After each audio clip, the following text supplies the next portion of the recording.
ఈ యజ్వేంద్ర చాహల్ అనేవాడు ఎన్ని మ్యాచ్లు ఆడాడో నాకు తెలియదు, కానీ మంచి మ్యాచ్ అయితే ఆడతా నిన్న కెమెరాలోకి చెక్కాడంట. హోటల్ నుంచి బయటకు వస్తాను, తమ్ముళ్ళలో పెట్టిన ఫోటో అదే. ఓవర్ యాక్షన్ కాకపోతే మామూలుగా వెళ్ళొచ్చు కదా.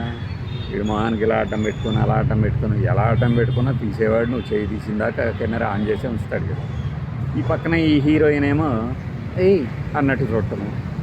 విషయం ఏంటంటే వీళ్ళిద్దరూ ఏదో డేటింగ్ చేసుకుంటున్నారు, ఇంకేమైనా చేసుకుంటున్నారో కానీ ఇతగాడికి పెళ్ళయింది కాబట్టి మాట్లాడుకుంటున్నారు.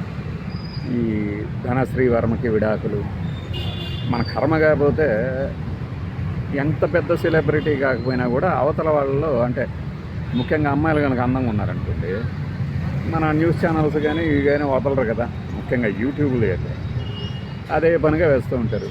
ఆ క్రికెటర్ ఏం చేస్తున్నాడు, ఆ క్రికెటర్ ఏం పూస్తున్నాడు, ఏం పూసుకుంటున్నాడు, ఏం కూస్తున్నాడు, ఇంక ఇలా ఉంటాయి కదా.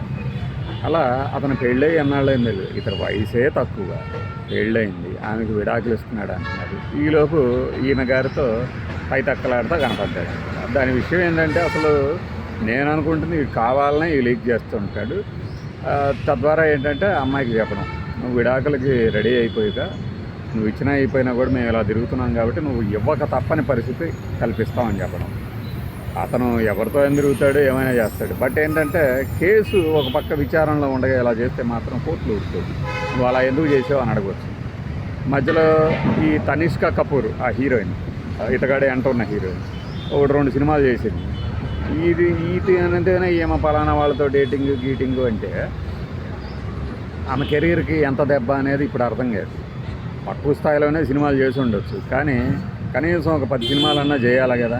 కానీ చేయకుండానే ఇలా పెళ్ళైన ఒక క్రికెటర్ని, అతని కెరీర్ ఎక్కడ దాకా వెళ్ళదో తెలియదు, అతని కెరీర్ని నాశనం చేసి మన కెరీరు నాశనం చేసుకొని ఏం సాధిస్తారు? అది తెలియకుండా ఏదో ఉత్సాహంగా భలే చేసాం కదా అని చెప్పుకోవడానికి సరదా కబుర్లు పనికి వస్తాయి, కానీ 10 ఏళ్ళ తర్వాత చూస్తే అర్థమవుతుంది అనమాట ఏం తప్పు జరిగింది ఇక్కడ అనేది. బాయ్.